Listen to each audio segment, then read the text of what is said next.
So ito na nga siya guys, yung pinatak natin kagabi. Hindi ko na siya na-videohan kung paano patakin kasi tatlo lang kami ni mama at papa na kumuha na ito. Ito siya. Ano kaya magandang ipangalan natin dito. So, ang makina natin ay 4K engine. You know. So, Pagong, wait ka lang ha, hindi pa nadating yung ibang materialis mo eh. Pero maayos ka rin, wait ka lang. So ngayong araw ay papaanda rin natin ito mga kagwapo. So tara, sana umandar siya. Maaga pa oh. So maaga tayong gumising para mapaandar agad tong hindi ko pa alam kung ano ipapangalan sa iyo. Sa huling part ng video na to mga kagwapo ay meron po pala ako sa inyong tips na ituturo sa dito sa ating pag-ayos ng makina. Kaya tapusin nyo po hanggang dulo mga gwapo para mas makita nyo po yung tips at tricks na gagawin natin. Bali dito nga mga gwapo ay chinek ko muna yung langis niya kung meron pa, and upon checking nakita po natin na medyo mababa na rin yung langis niya kaya lalagyan muna natin. Pero nung lalagyan ko na po sana ay napansin ko naman na napakadumi, puro oil sludge mga gwapo. Kaya imbis na bagtuan ko ay titingnan ko muna yung loob nito kung talagang sobrang dumi. At kung magkakataon talaga na sobrang dumi mga gwapo, wala tayong magagawa kundi linisan kasi delikado na. Tingnan nyo itong dumi sa kanyang takip ng makina mga gwapo. Ang kapal, ang dami ng oil sludge. Tapos tignan nyo yung mga rocker arm, yung push rod, sobrang dumi na talaga. Tapos imagine, ganito kakapal yung oil sludge na nadaloy sa makina mo, 'di ba? Baka pagka dumikit yan sa cylinder wall, pwede pa maging katok yung makina. So yun nga mga gwapo, bali magiging first time kong maglinis nito. Ayan, kung nakikita nyo. Nakikita nyo tong ating rocker arm. At yan yung mga yan. Talagang puro ano na siya, oil sludge. So lilinisin natin yan. Ayun, tingnan nyo. Kahit yung mga push rod, ang dami. Kita nyo yan? Dami, di ba? Kaya lilinisin natin yan kasi delikado. Panigurado marami na rin yan sa ilalim. Pero hindi natin ito iti-tear down. Kumbaga ito lang muna lilinisan natin. Pero tatanggalin natin itong mga rocker arm, itong shaft, tapos push rod. Yan, para malinis natin lahat. Latiti na kasi. Kaya rin bumili tayo ng gasolina. Maraming gasolina yon. Yan, kasi panlilinis natin. Tapos yun din ang gagamitin natin sa pagpapaandar. Okay, so first time ko to mga gwapo. Good luck sa akin, sana wala akong masira. Nga pala sa nito kakailanganin na natin ng torque wrench kasi may na to specified torque. Kaya kailangan natin. Alright, so sa tinagal-tagal mga gwapo, magamit din natin itong nabili nating torque wrench. Alright. So bago to mga gwapo, hindi ko pa to nagagamit. Kasi yun nga, wala pa akong napapagamitan. Pero magagamit kita ngayon dito. Tapos ito rin mga gwapo, kailangan din natin ng filler gauge. Kasi since magtatanggal tayo ng mga rocker arm, magbabago na po yung mga dito. Mga clearance, valve clearance yan dito. Kaya kailangan natin ng filler gauge. Okay? At syempre, hindi naman tayo dadali ng walang alam or walang guide. Kaya naman meron tayong guide dito mga gwapo. Ayan no. So ito ay inano natin. Ito ang ating guide. Hindi na nga rin pala ako masyado nagsalita dito mga gwapo. Kasi nga since first time ko to na gagawa dito ay nag-focus muna ako ng todo talaga. Kasi mahirap magkamali. Medyo sensitive tong gagawin natin eh. Kaya focus muna para hindi tayo magkamali. And then once okay yung kinalabasan, di ba, pwede na tayong gumawa ng tutorial sa susunod na video. So madali lang din naman, ayoko lang talaga magkamali kaya focus muna tayo guys. Natanggalan natin dito mga gwapo yung rocker arm set at kung makikita nyo ito na itsura niya, talagang madumi. Tapos lilinisan na rin natin yung mga rocker arm at hindi ko na po ipapakita dito ng buo yung paglilinis ko ng mga rocker arm mga gwapo. So madali lang din naman yan. Panghugas po natin dyan ay gasolina tapos brush ganun.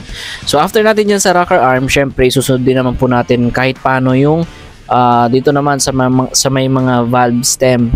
Pero hindi na natin matatanggal mga gwapo kasi nga po mahirap na po tanggalin muna yan. So matatanggal lang natin yung mga valve stem pagka nakatanggal talaga yung cylinder head. At ito na nga yung takip ng makina mga gwapo, nalinis na natin pati yung rocker arm at maganda rin. At pati itong mga push rods na linisan din natin, kaya goods na.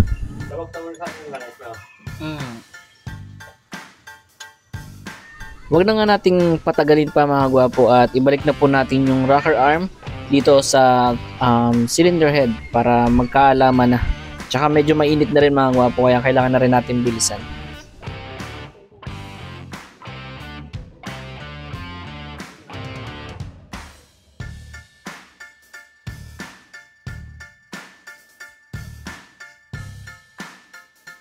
And then dito na nga mga gwapo ay talagang excited ako kasi parang tanga dito. So excited ako mga gwapo kasi nga magagamit ko na tong torque wrench ko for the first time. So ito nga, titignan muna natin yung talagang specific na torque nitong cylinder head natin at nakita natin dito na yan 1.8 to 2.4 kilogram. And katumbas yan ng 17 Newton meter sa ating torque wrench. And nung nakita ko yung torque wrench ko mga kagwapo ay ang torque wrench ko pala ay 28 to 200 Newton meter. So wala siyang 17 Newton meter. Yeah, ito ko napapakamot na lang sa ulo guys. Ay nako. Pero buti na lang mga gwapo ay may natututunan tayo dati nung talyer boy pa lang tayo.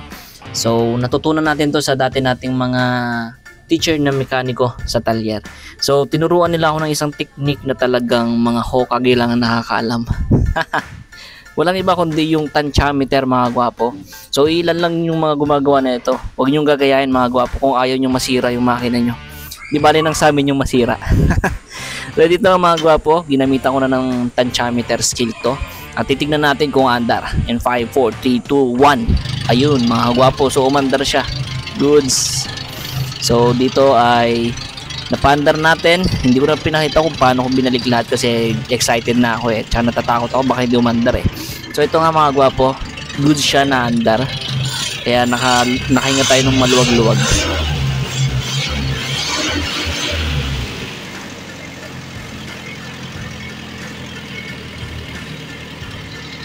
So ito na nga yung part na sinasabi ko na ituturo ko sa inyo isang trick mga gwapo. Kasi kung mapapansin nyo po sa unang video, nakita naman po natin na napandar po natin yung makina pero hindi po siguro siya rinig sa video pero medyo may lagatik siya mga gwapo.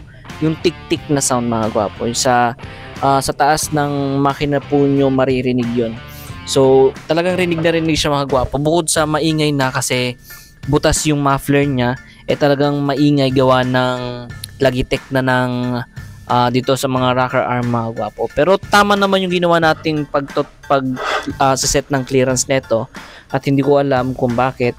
Pero yun nga, habang nililinisan ko to mga gwapo sa unang part ng video ay napansin ko na medyo wear na yung mga rocker arm niya. So dapat pala una pa lang ay ginawan ko na siya ng paraan. So, paano ko nasabing wear mga gwapo? Kasi yung wear mga gwapo ng mga rocker arm, pag natagal kasi, ay syempre, kiskisan yan, bakal to bakal. Kaya nagkakaroon po ng wear. Ngayon, yung mga arm po mga kagwapo ay lumubog na yung gitna niya. So, mamaya ipapakita ko po sa inyo yung mga arm. Ito mga gwapo. So, alisin ko lang dito, tas papakita ko sa inyo. So ito siya mga gwapo, makikita nyo naman lahat ng rocker arm natin na yun, ang lalalim ng wire niya. So talagang masasalat nyo po yan at sobrang lalim. Kaya po kahit gawin natin yung standard clearance ng mga valve ay talagang magiging malagatik pa rin yung tunog niya. So dito mga gwapo ay may mga option naman po na pwede nyo gawin. Pwede nyo pong ipa-machine shop pero may bayad yon. So dito sa atin, ang ginawa po natin dito ay manual reface. So yan, kung meron pong manual reface ng cylinder head, meron din namang manual reface ng rocker arm. Pero mga gwapo, wag po kayong gagamit dito ng normal na grinder. Kasi po ito ay maselan, kumbaga may mga bagay po na dapat kayong i-consider bago po kayong gumamit ng grinder. Pero talagang hindi po ideal yung paggamit ng normal na grinder sa pagre-reface po ng rocker arm. Kasi bakit? Una-una mga gwapo, yung rocker arm po natin ay may curve po yan. So pag gumamit po kayo ng grinder, hindi nyo po matatansya yung curve. Baka po magawa nyong pantay yung pagkaka-reface at yun po yung hindi pwede. Pangalawa po mga gwapo, yung dulo po o yung tip ng rocker arm po kasi natin ay medyo matigas po yan. Ngayon pagka gin-grinder nyo po at uminit, baka po mawala yung pagiging hardness ng dulo ng ating rocker arm. So ito nga nung makita natin, nung natapos natin i-reface yung una mga gwapo, nakikita nyo naman yung improvement. Talagang makinis at talagang wala siyang salat compare sa iba pang rocker arm. So itutuloy lang natin ito mga gwapo. Gumamit lang pala tayo dito ng 120 na liha, tapos kahit anong bagay na flat na pwedeng pang grind dun sa mga tip ng rocker arm mga gwapo. Kung tutusin mga gwapo, pwede naman po natin siyang wag nang i-reface, pero sa pagsaset po ng clearance, medyo lilita naman po natin yung clearance niya. Kumbaga hindi na po siya pwede sa standard. Kasi nga po ay pudpud na yung kanyang rocker arm. Pero kung gusto niyo pong maibalik yung dating flatness ng rocker arm at para po mabilis niyo po siyang ma-tune up at may balik sa standard na clearance, ay mas okay po na i-reface po natin yung rocker arm. So ito nga dito mga gwapo ay nililinisan ko na lang kasi nga po ay may konting sandpaper yan. And after nun, ito na siya mga gwapo. Lahat ng rocker arm natin talagang mahikinis na siya mga gwapo. So ready to install na ulit. At titingnan natin yung improvement talaga nito mga gwapo. So malaking improvement to.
Sige po pa.